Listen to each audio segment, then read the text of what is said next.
Yes. And no. It's complicated. The Flash came out after many controversies surrounding a certain someone, and with this, it caused DC to contemplate even releasing the movie. They said it was due to COVID-19 and needing more time for CGI, but really I'm not so sure. Well, they weren't entirely wrong on that part either, but you get my point. Before I get into the CGI as a whole, I want to say something. Bad CGI doesn't make the movie bad. Movies from the 90s with bad CGI can still stand up to this day. It's about how the CGI is used and if it's bad. You want to get engaged in a movie, so every time there's something unrealistic, it pulls you out, whether it be bad CGI or in other movies such as horror, dumb decision making. They fall under the same umbrella. So with The Flash, if you love superhero movies, you may be able to see past it, but as a casual viewer, the bad CGI may make the movie not worth your time, especially when some scenes look like this.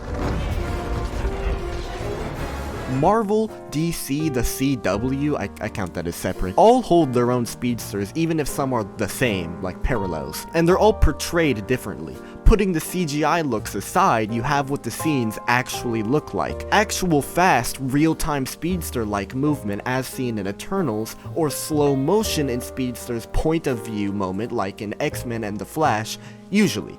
Both are fine, but overuse of either seems to not work. A common complaint, besides how it actually looks CGI-wise, for The Flash is that instead of super speed, it's just slowing down time, which in a sense, well, really, that is what it is. And yes, that is how it would look for The Flash, but as shown in Eternals, you don't have to do it that way. You can figure out other ways to do it, or instead of completely one or the other, like in the baby scene, which is a whole nother thing, crazy, you can do both, like X-Men's Quicksilver. This scene combines both speed and slowness? Yes, slowness. I don't know. Anyway, it combines both for a really cool scene, much different than what The Flash did and from what I've seen more generally liked. You can't just ignore The Flash's CGI problem. I don't blame the people working on it though, I blame DC for rushing the project. Even with delays, like I said earlier, scenes with too much unrealism is just... it pulls you out of the movie completely, or at least enough to laugh at it, or get annoyed. Overall, it's just not a good trap.